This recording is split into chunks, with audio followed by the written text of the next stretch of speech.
Olá, meus queridos, tudo bom com vocês? Bem-vindos à nossa aula de Geografia. Estamos na aula do 7º ano, a aula de número 39. Eu sou a professora Flaviane e não deixem então de ter em mãos os seus materiais, como eu sempre peço para vocês. Caderno, caneta, lápis, borracha, tudo o que for necessário para que vocês façam suas anotações. Isso vai ajudá-los a responder as atividades e ajuda também nesse processo de fixar o conteúdo, compreender, de realmente sentar e estudar. Então é necessário que vocês tenham, esses materiais em mãos, porque eles fazem parte da aula e fazem parte de todo esse processo, ok?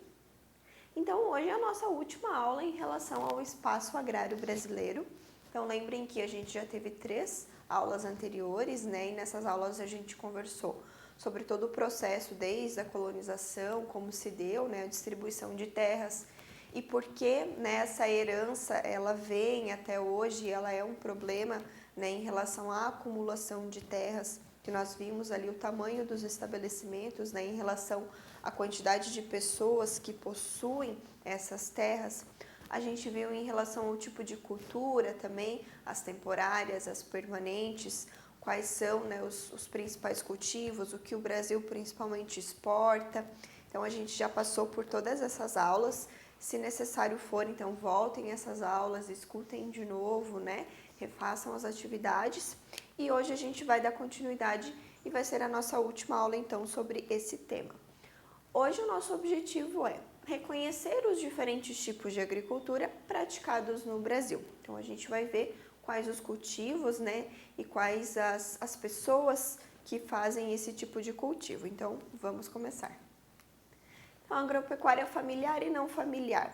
São 2 tipos de cultivos, 2 tipos de trabalhos envolvidos nessa questão agropecuária. Então, os estabelecimentos rurais brasileiros, eles diferem uns dos outros, não somente pelo grau do uso que fazem das tecnologias, mas também a forma de organizar o processo de trabalho. Então, não é só referente ao tamanho, ao tipo de tecnologia empregada, ao tipo de cultivo que é feito, mas também aos processos de trabalho que estão envolvidos em toda essa cadeia do agro. Então, a agricultura familiar, ela utiliza predominantemente, então principalmente, mão de obra da própria família no estabelecimento. No Brasil, essa agricultura é a principal responsável pelo abastecimento do mercado interno e apresenta uma alta produtividade. Então, a agricultura familiar é realmente o que o nome traz.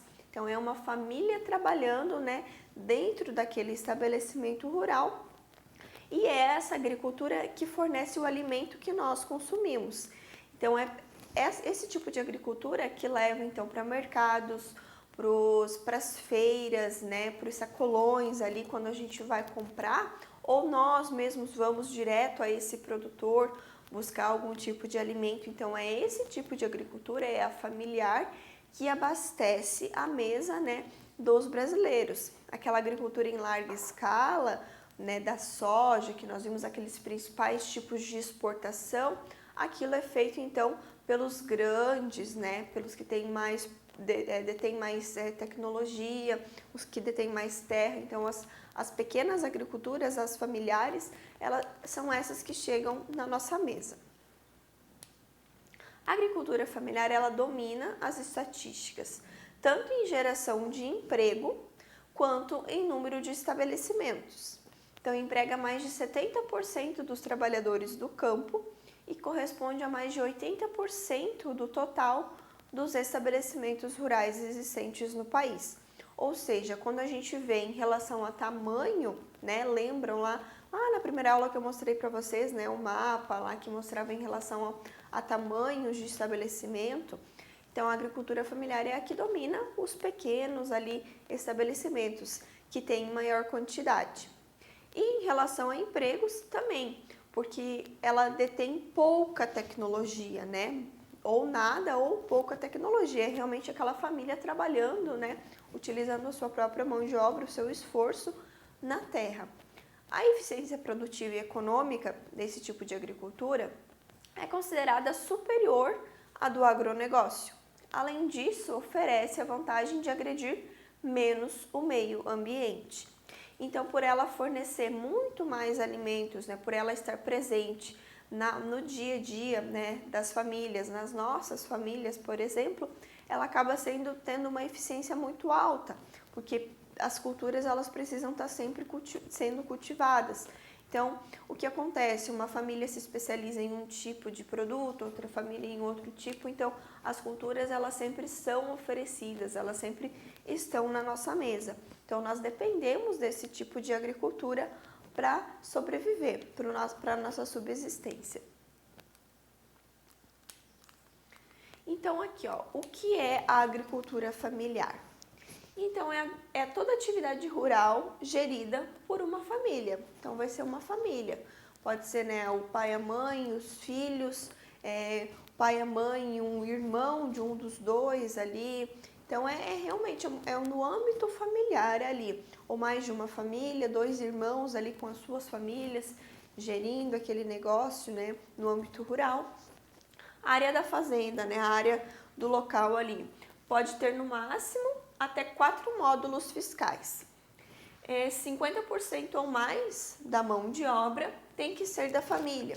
Então, se for um período em que eles estão precisando de mais gente para trabalhar, é possível se contratar um trabalhador sazonal, né, por aquele período. Porém, a maior parte da mão de obra vai vir da própria família. Se passar, então, desses 50% aqui, se a maioria das pessoas trabalhando não for ali da própria família, já foge então do que é a agricultura familiar.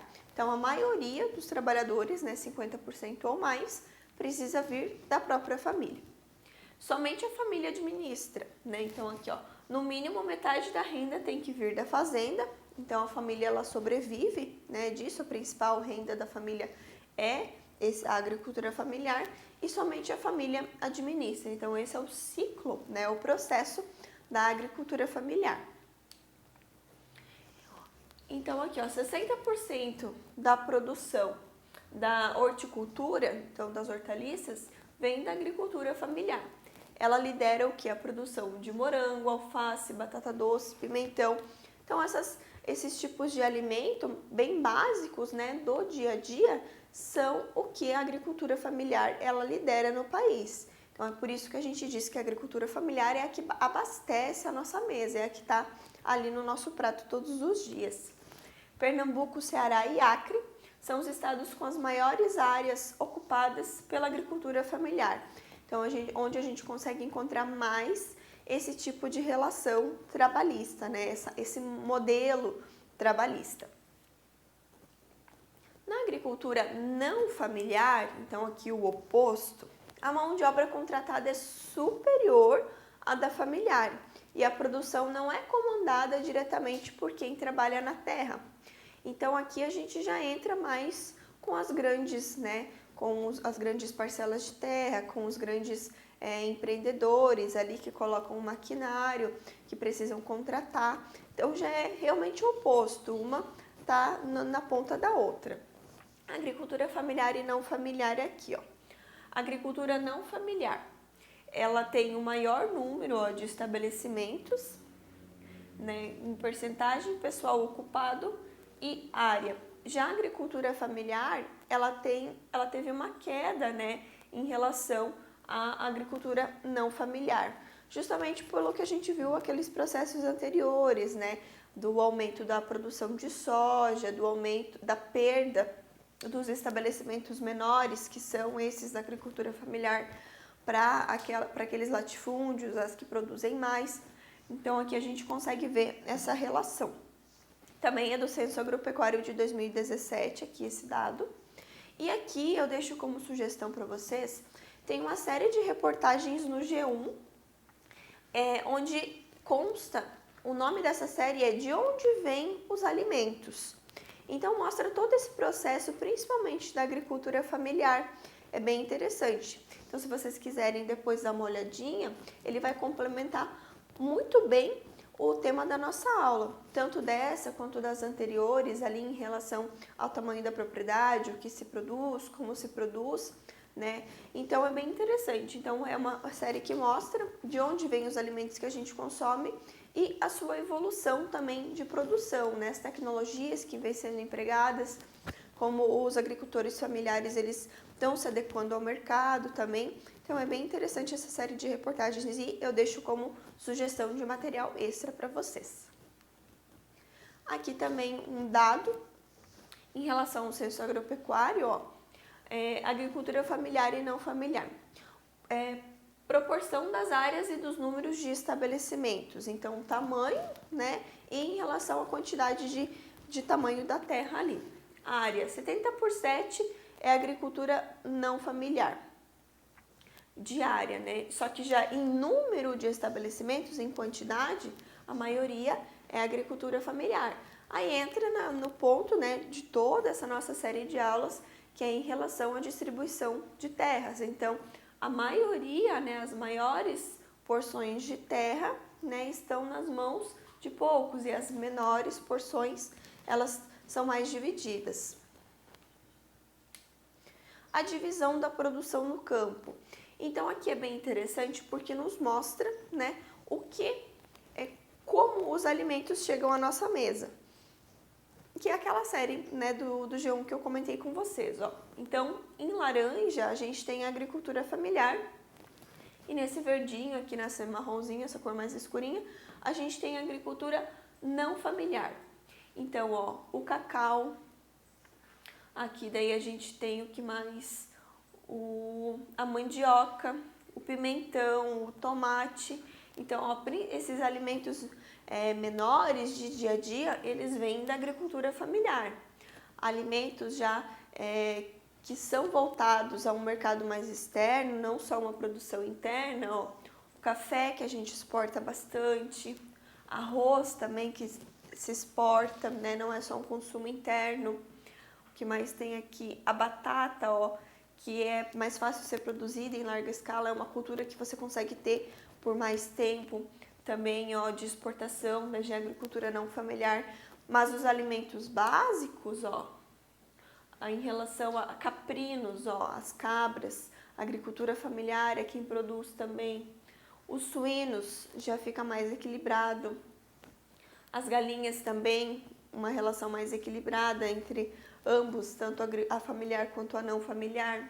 Os bovinos, daí já a agricultura em larga escala, né, a pecuária em larga escala, já domina ali, que é a não familiar. As frutas são, tirando a laranja, que nós vimos que é um produto que o Brasil exporta em grande quantidade, tanto a laranja quanto o suco, tirando a laranja, os demais aqui é a agricultura familiar quem domina. Então, 10,1 milhões de agricultores familiares no Brasil. Então, lembrando que em relação a essa produção, né, a agropecuária é a que mais emprega, né, a agricultura familiar, justamente porque envolve várias pessoas de uma mesma família. Então, a maioria são homens, né, quase 68%, e aqui o restante daí são mulheres. Expansão da fronteira agrícola. Quando a gente fala em relação à agricultura, tamanho de estabelecimento, produção em larga escala, a gente não tem como deixar de falar em relação à expansão da fronteira agrícola. Então vamos entender melhor o que é isso. O aumento da produção agropecuária no Brasil, ele é resultado de dois processos simultâneos. O primeiro deles é o aumento da produtividade dos estabelecimentos, né, por meio da incorporação de técnicas mais eficientes, né, por exemplo, a mecanização, o uso de insumos agrícolas, né, toda a tecnologia que está envolvida, então, para que essa produção ela possa ser aumentada, possa ser elevada e melhorada. E o outro ponto é a incorporação de novas terras para plantio, com ocupação de áreas de vegetação natural. E é isso que nós chamamos de fronteira agrícola, avanço da fronteira agrícola. Então, nós temos, né, a terra já delimitada para esse tipo de cultivo e quando ela se expande, ela precisa de mais terra para que todo esse processo aumente, então nós chamamos de expansão. Só que o problema é que ela se expande para áreas de mata nativa, para áreas que não deveriam ser utilizadas para esses fins. Nesse caso, se observam então transformações significativas no espaço agrário nos últimos anos. Então aqui, ó, essa expansão. A principal, ó, essa fronteira aqui já é a produção agrícola consolidada, onde já desde sempre, né, esse tipo de agricultura vem sendo feito, principalmente nessa região aqui, né, que nós temos as maiores porções de terra. Lembrem que o número de estabelecimentos maiores, né, se concentravam aqui nessa região. Então essa região, ela tá, principalmente essa, está se expandindo. Ela precisa de mais terreno para que a agricultura aconteça. Então o que ela faz? Ela se expande, vai buscar novos horizontes. Só que o problema é que aqui já está a floresta amazônica, né? Então é uma parte importante do nosso ecossistema brasileiro. Então essa expansão acontecendo para cá já avançou pelo Cerrado e agora avançando pela Amazônia, então é perder mais mata nativa. Atualmente, o Brasil vive o avanço da fronteira agrícola para a produção de soja, principalmente, e para a pecuária. Então são os dois pontos que mais utilizam terreno, né, número ali de área, que ocorre do centro-oeste em direção ao norte do país, onde criadores de gado têm investido na compra de terras, que é isso que nós vimos aqui, ó, do centro-oeste para o norte. Então já ultrapassou aqui essa região aqui, já está invadindo a região amazônica. Esse processo de expansão das atividades agrícolas causou o desmatamento do cerrado e segue em direção então à floresta amazônica. Mesmo com monitoramento e fiscalização, né, de órgãos oficiais, muitos hectares acabam sendo derrubados. Então essas pessoas, elas compram ou elas realmente invadem, né, outros terrenos ali, áreas de preservação, áreas nativas que não poderiam estar sendo utilizadas para esses fins, e essa mata, então, esses hectares de mata são derrubados para fins agrícolas e pastoris. Então aqui a gente tem, ó, um mapa que mostra o quê? A retirada da mata e o aumento dos pastos em verde aqui, ó, então onde a mata ela foi retirada para que se transformasse em pasto, então para pecuária. Em laranja nós temos a retirada da mata e o aumento da soja, então o avanço da fronteira agrícola aqui em relação a pastagens e soja. Em vermelho nós temos a expansão da soja em relação ao decréscimo de pasto, então a soja tomando o lugar do pasto. E aqui a gente tem outras transações, outros tipos de questões. Aqui a divisão municipal e aqui a Amazônia Legal, né, que nós conhecemos. Então aqui mostra o avanço dessa fronteira agrícola, tanto para pastagem quanto para soja, que são, como a gente já viu, são os dois principais motivos dessa expansão, desse avanço da fronteira agrícola. E as terras indígenas também são um ponto em relação a essa distribuição de terras no Brasil. A exclusão dos indígenas na distribuição das terras tem sido uma realidade. Muitas comunidades, em especial no centro-oeste, disputam com grandes empresários terras que são suas por direito. Essa questão envolve conflitos armados e ocasiona, né, mortes, então, em base nesses conflitos. O que acontece? Os indígenas, eles têm direito, né, esse direito está assegurado pela Constituição Federal, de terras, por eles já estarem aqui, né, eles já serem os moradores nativos das nossas terras. A Constituição Federal garante, né, por direito, terras a eles. Mas o que acontece? Como vai ser demarcada essas terras? Quais terras? Então é esse que entra, né, no conflito da demarcação de território indígena. Aonde, como, quando, o tamanho, quais indígenas, né, quais têm direito, quais não têm, e como que isso acontece.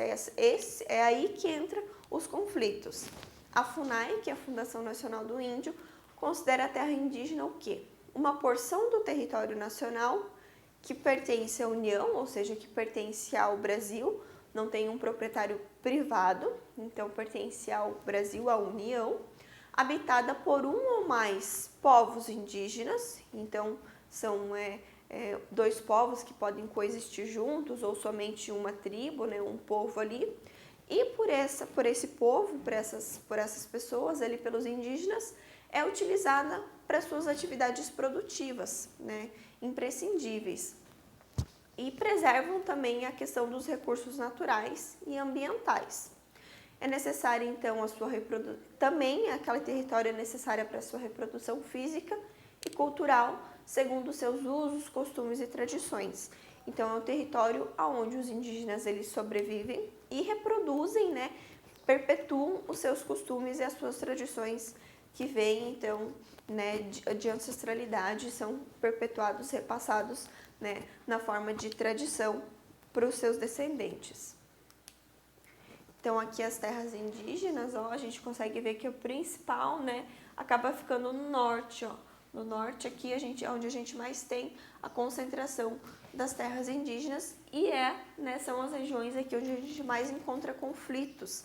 Justamente também aqui entra também um paralelo com relação à expansão da fronteira agrícola, ó, porque são territórios indígenas também, territórios em que essas demarcações elas estão sendo estudadas para serem feitas e esse avanço da fronteira acaba entrando em combate, batendo de frente então com a questão da demarcação dos territórios indígenas também.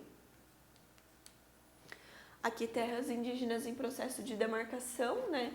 Esse dado do ano de 2018, ó, aonde a gente tem em laranja aqui são as terras que já estão regularizadas, já pertencem aos indígenas, já tem as comunidades morando ali e, né, tendo os seus hábitos e os seus costumes preservados, e as outras ainda estão em estudo, não foram declaradas, né, estão nesse processo ainda de demarcação. E a gente consegue ver, né, claramente o mapa mostra aqui que a região amazônica aqui é onde mais se concentra. Aqui em Santa Catarina a gente tem as já regularizadas, tem no oeste, tem uma aqui em Biguaçu, né, próximo ali de Florianópolis, também tem um território indígena que já é demarcado também, e mais no norte do país a gente tem intensamente, né, esse processo de demarcação do território indígena e já homologado também.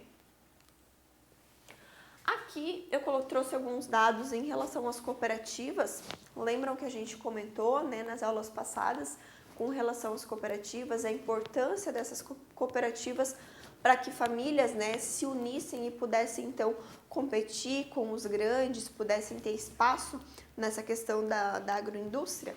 Então a cooperativa é o que? É uma organização construída por membros de determinado grupo, né, econômico ou social, que o objetivo é desempenhar determinada atividade, né? Foi o que a gente viu, são as famílias que se reúnem, né, numa cooperativa para que elas possam então produzir, comprar equipamentos, insumos e possam vender então a sua produção de uma forma mais eficiente. Então, 579 mil estabelecimentos de cooperativa, a maioria a gente consegue ver aqui, ó, no sul, ó, como a gente já tinha visto na aula anterior, então a maioria, ó, está aqui na região sul, pega tanto Paraná, Santa Catarina e Rio Grande do Sul, ó, de 30% a 40% estão aqui no sul. E houve um aumento, né, em relação ao último censo de 2006. Então, esse censo de 2017 aqui mostra, né, que houve um aumento de 67% em relação ao último. Então, essas cooperativas elas vêm crescendo cada vez mais.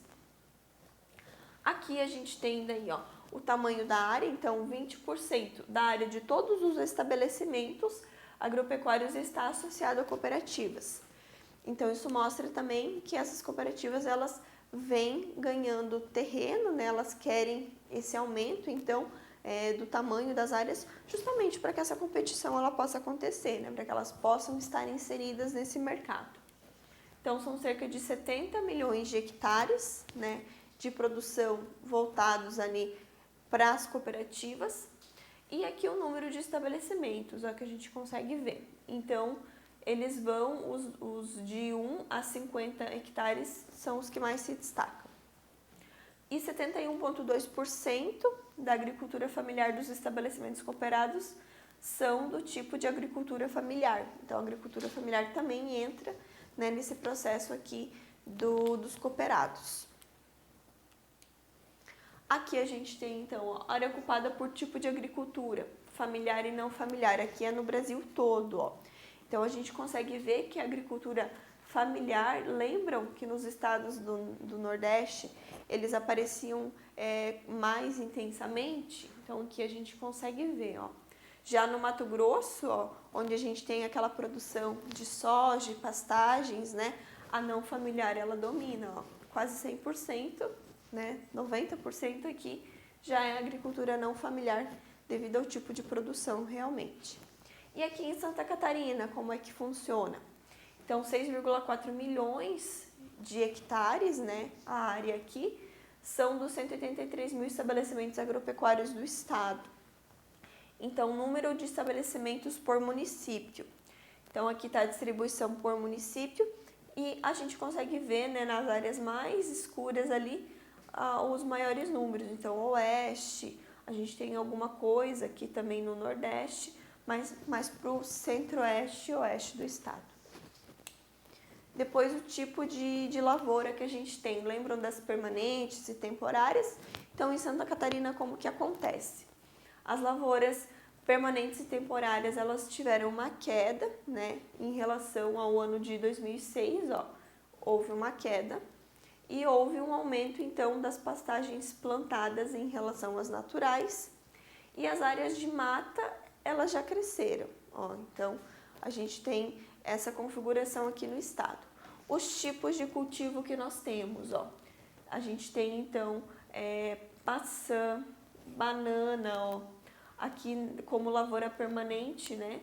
E daí aqui em relação aos animais, né? A pecuária, a gente tem os frangos, os suínos, né?